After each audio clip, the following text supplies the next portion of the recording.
trifling differences between the dialect of the mainstream and the dialect of other groups like isn't any versus ain't no, those books versus them books, and dragged him away versus drug him away, are dignified as badges of proper grammar.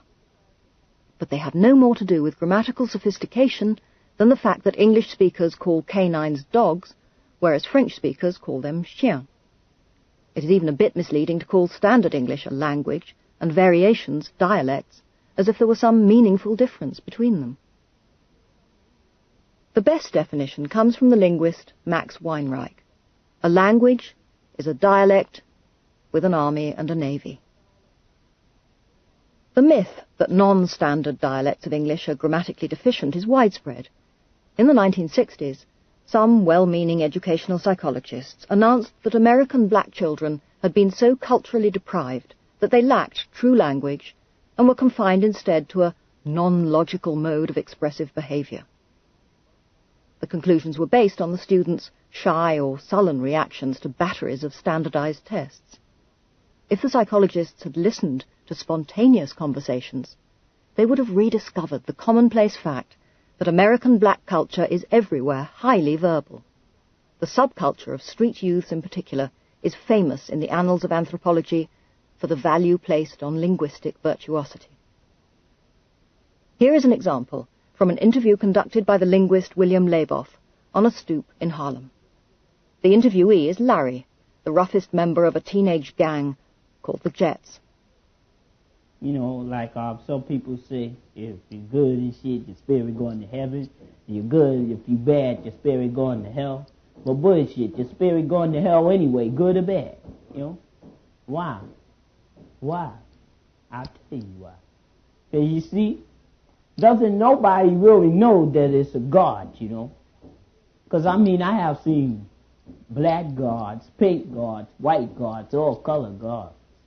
And don't nobody know it's really a God. And when they be saying if you're good, you're going to heaven, that's bullshit. Because you ain't going to no heaven. Because it ain't no heaven for you to go to. Well, just suppose there's a God. Mm-hmm. Would he be white or black? He'd be white, man. Why? Why? I'll tell you why. Because the average whitey out here got everything. You dig? And a nigga ain't got shit, you know? You understand?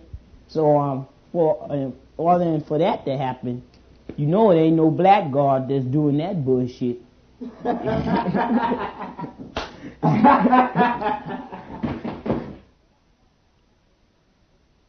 First contact with Larry's grammar may produce negative reactions, but to a linguist, it punctiliously conforms to the rules of the dialect called Black English Vernacular, BEV.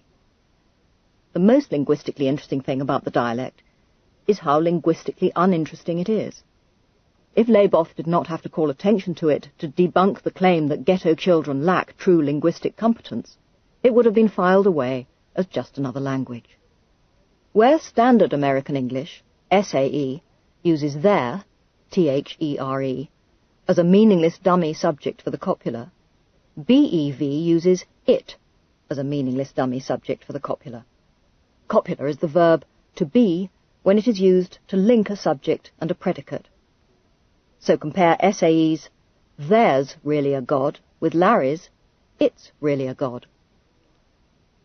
Larry's negative concord, "you ain't going to no heaven," is seen in many languages, such as French, ne ... pas. Like speakers of SAE, Larry inverts subjects and auxiliaries in non-declarative sentences, but the exact set of the sentence types allowing inversion differs slightly. Larry and other BEV speakers invert subjects and auxiliaries in negative main clauses like "don't nobody know."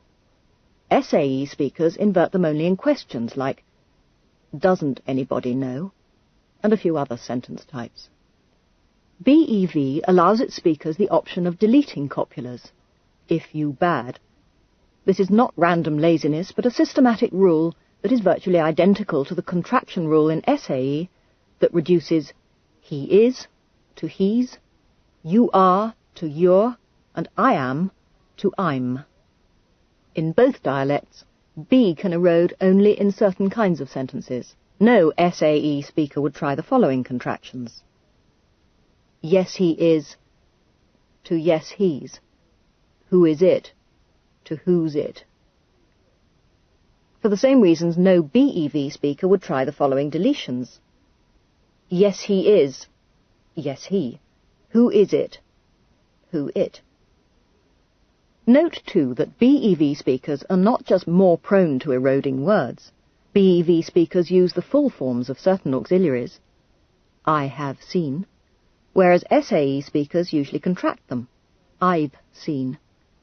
And as we would expect from comparisons between languages, there are areas in which BEV is more precise than Standard English.